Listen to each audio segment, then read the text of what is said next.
we've got a good what. What is the wicked problem that is in fact the theme of this entire get-together and more. I'm going to talk more about how. And I'm going to start with one word, which actually is the beginning and the end and the summary of everything that I want to share with you, which is imagination. It's the word that Joaquin closed his comments with last night, and I'm going to open with that word, with imagination, with imagine now. So it's not just a word from a famous John Lennon song. It's also something that each one of us knows how to do, because imagination is the ability to conceive of things that we can't necessarily prove with our senses. It's knowledge that we have, but we don't know how we got it.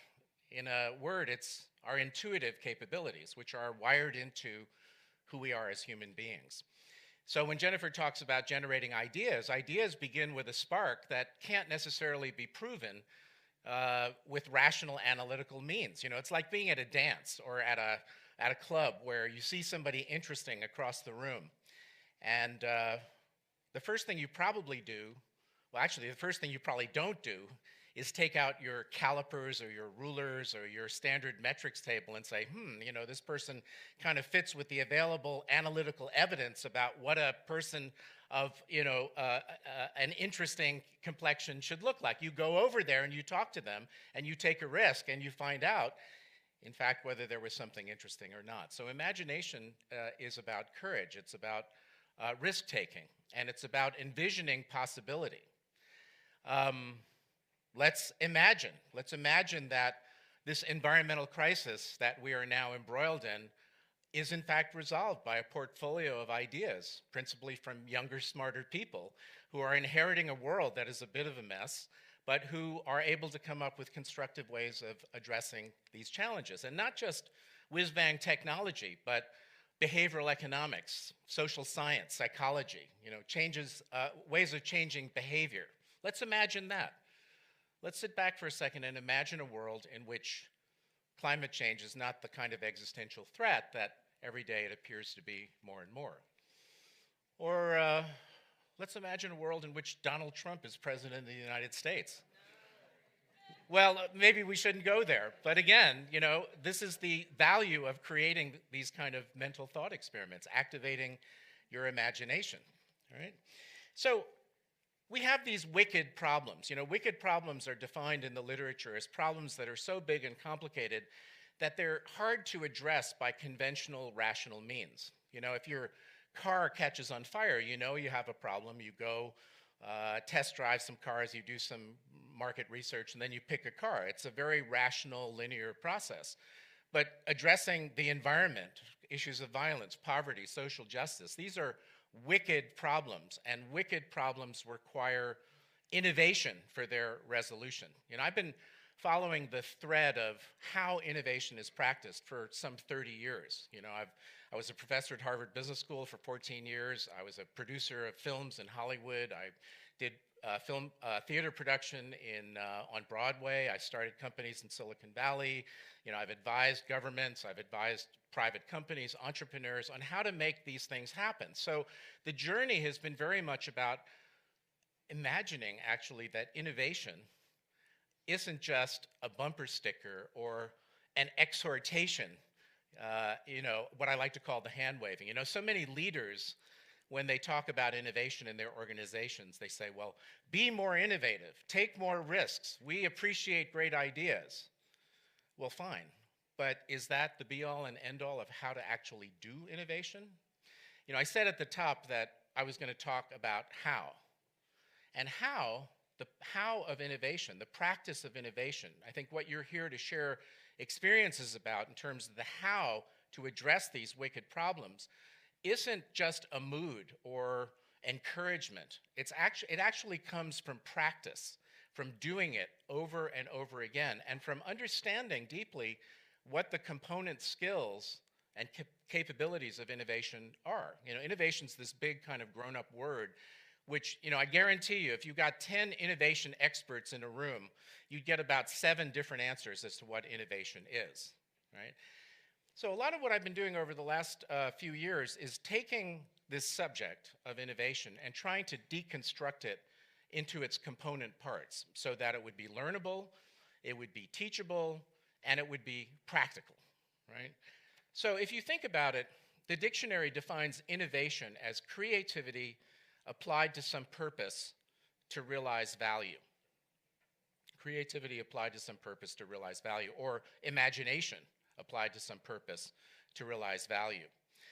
And I thought that was a pretty good definition for a long time, but I have another one that I want to share with you, which is innovation is the set of capacities that allows for the continuous realization of a desired future. Now think about that for a second. We're not talking about moods, exhortations. We're talking about capacities that continuously help you to realize a desired future. So a lot of what EdgeMakers is about is a way of linking creativity to purpose, as well as a way of making innovation learnable. And when I said deconstructing it into its component parts, let me just do that very quickly for you, because ideas spring up from the human imagination. So there's a whole ideation, brainstorming, psychological dimension to innovation. And it's not just what happens in between your ears, it's what happens when you interact with somebody else and you either encourage or inhibit their thinking. It happens in teams. It happens in organizations. One of the big soap operas in business now is Apple getting less creative, right? Well, that's an interesting question. And then it also happens in countries.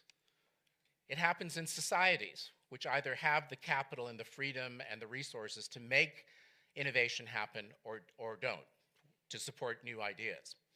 And then at the other end, there's entrepreneurship, which is the realization of value from ideas. It's what happens when you take an idea, hopefully fully formed, to market, and either something happens in terms of an economic exchange and a social value exchange, because there's social entrepreneurship as well, or it doesn't.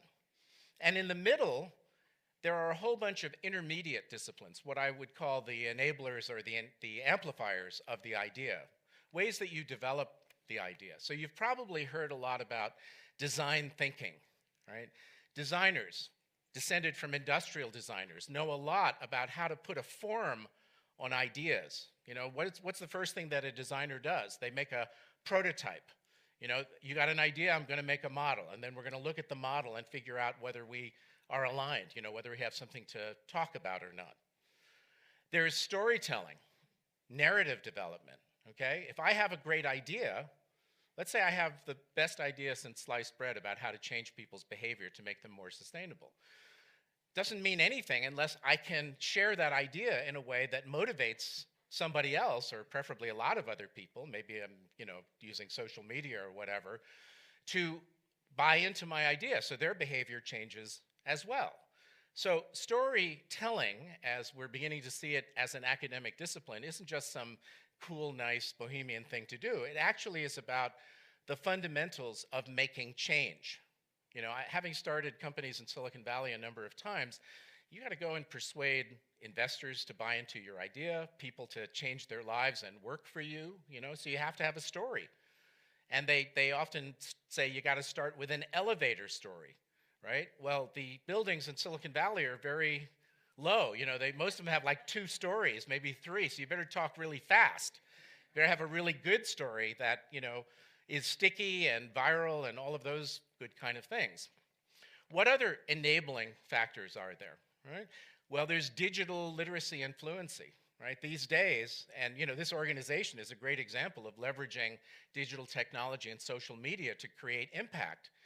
But the issues go beyond that, because it's also about, how do you tell the difference between truth and falsehood on the internet? How do you use the internet in a sort of ethical way to create influence and to do the good work? There are collaborative skills. There are, personal character strengths that enable the work of innovation to take place. So I hope what I've done is kind of set the table for you, because just being a kind of a new student of One Young World, a lot of what you are all about is unleashing your imagination, unleashing your creativity to be able to produce positive effects in the world. And so to that end, you are all innovators by definition. I mean, to be creative is human. You all have creative ideas. But how you shape those ideas, how you convert those ideas into value are skill sets, right? And you get to practice those here and share best practices around that. Let me make the notion of capacities really clear for you. You know, one thing that you may not know about me is I'm very big on music. I wrote a book a long time ago called Jamming, which was about what can leaders learn from jazz musicians. And so the metaphor that I like to use is jazz piano playing, because, you know, if, for instance, you know, I said to our hosts and co-founders here, well, in my remaining 7 minutes, there's something else we're going to do, which is you guys are going to do a jazz piano concert. And we're going to do all the things that, you know, good managers do. We're going to applaud, we're going to cheer, they're going to bring out the Steinway that they have in the lobby. You know, we're going to tell them that the value statement of One Young World includes, you know, not worrying about risk, taking chances, and, you know, expressing yourself, and so forth and so on. Did I say we were all going to applaud? Then we'll show them a PowerPoint presentation about how to play jazz. There'll be a couple of lectures about how to play jazz. And what's my point? My point is that unless they've been practicing in secret for 10 years, learning the mechanics of jazz harmony, jazz traditions, they're not going to be able to, in their case, probably 5 years, because they're really smart people. But, you know, you get my point. Innovation isn't a mood. It's capacity building. It's learnable, teachable skills. It's a set of disciplines. And so that's why we're having our, there's a workshop that's going to happen as well on Saturday from, I think, 4 to 5, which is actually about the practice of what we in my office in San Francisco called EdgeMaking, which is basically a mashup of all of the skills related to innovation that I just mentioned. And of course, we won't be able to go through all of them in an hour, but I think what we can do is begin to give you some of the tools and some of the frameworks, you know, sort of a tasting menu, if you will, of how we look at the actual practice of innovation and how you can take your feelings about the what, you know, these horrific, wicked problems out there in the world, and harness creativity to purpose, you know, I mean, in a way that I think the whole world is counting on for you to be able to express. I have a colleague here, Dara Wessling, if you want to stand up for a second. So Dara is the executive director of something called the EdgeMakers Institute, and she and another colleague named Amy Booker will be with you on, well, she'll be here all during the conference, but they will be running the workshop on Saturday, where you can get a little bit more of a deep sample on what the edge-making approach is all about. I unfortunately have to dash out of here, but I will give you my email address, which is very easy to remember. It's john@johnkao.com. No periods. I mean, except, yeah, no periods, except between John Kao and com, which is the traditional period. So if you have any questions about anything I've said, please feel free to be in touch with me. I must say, I feel very happy that I had the chance to share this time with you.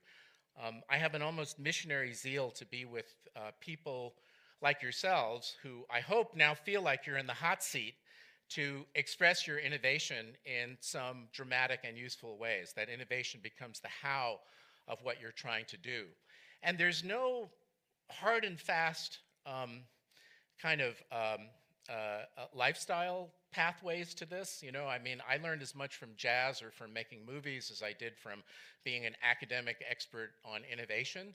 I think each of you brings who you are, what you believe in, what you're passionate about to the tasks of making innovation real, making it tangible, so that we will realize the benefits for all of us. So, you know, I close with the word that I opened with, which is imagine, dare to imagine.